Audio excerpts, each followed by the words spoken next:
السلام عليكم، مرحبا بكم متابعي قناة أخبار ماروك 21 في كل مكان. وفي هذا الفيديو الجديد اللي غادي نشوفوا فيه مسلسل كوميدي جديد للرئيس الجزائري في الأمم المتحدة، بحيث أن الرئيس الجزائري ما كيخليش الفرصة تدوز في أي لقاء باش يتكلم عن المغرب.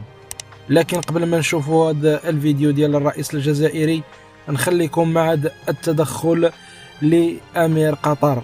اسمحوا لي قبل كل شيء أن أتقدم بصادق التعازي لأخي جلالة الملك محمد السادس وللشعب المغربي الشقيق في ضحايا الزلزال المدمر، كما أتقدم بالتعازي لدولة ليبيا الشقيقة حكومة وشعبا على ضحايا الفيضانات هناك. السلام عليكم من جديد. سمعتوا الناس اللي كتفهم في السياسة وفي الدبلوماسية، بحيث أول حاجة هضر عليها هو التعزية والمواساة ديال المغرب وليبيا، الدولة اللي تجمعنا بها علاقات قوية ومتينة، وشفنا المساعدات اللي قدموا المغرب في الزلزال الأخير.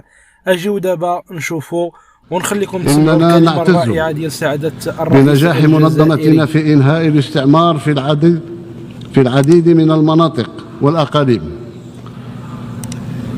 ونتطلع إلى الوصول إلى تصفية نهائية لظاهرة الاستعمار مع آخر مستعمرة إفريقية، حيث لا زال الشعب بأكمله في الصحراء الغربية محروما من حقه الأساسي في تقرير المصير عبر استفتاء حر ونزيه يتوافق مع خطة التسوية الأممية الإفريقية التي اعتمدها مجلس الأمن سنة 1991 ووافق عليها الطرفان، والتي تظل تنتظر التطبيق. وفي ظل هذا الواقع وأمام المحاولات الهادفة إلى خلق شرعية من لا شرعية، تقع على الأمم المتحدة مسؤولية صون مصداقية قراراتها، مع واجب الإدراك الجماعي بأن دعم التنفيذ الكامل لقراراتها هو حفظ لهيبة هذه المنظمة.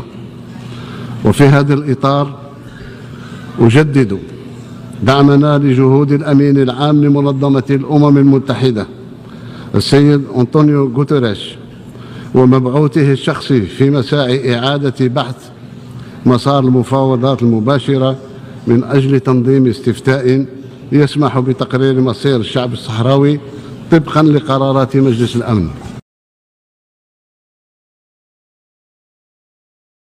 كما سمعتوا، فالجزائر خلقت للترفيه علينا، وما بقيناش عارفين واش الرئيس الجزائري كيمثل الجزائر ولا البوليزاريو، مع العلم انه ما تكلمش لينا على شعب القبائل فوقاش غادي يتحرر.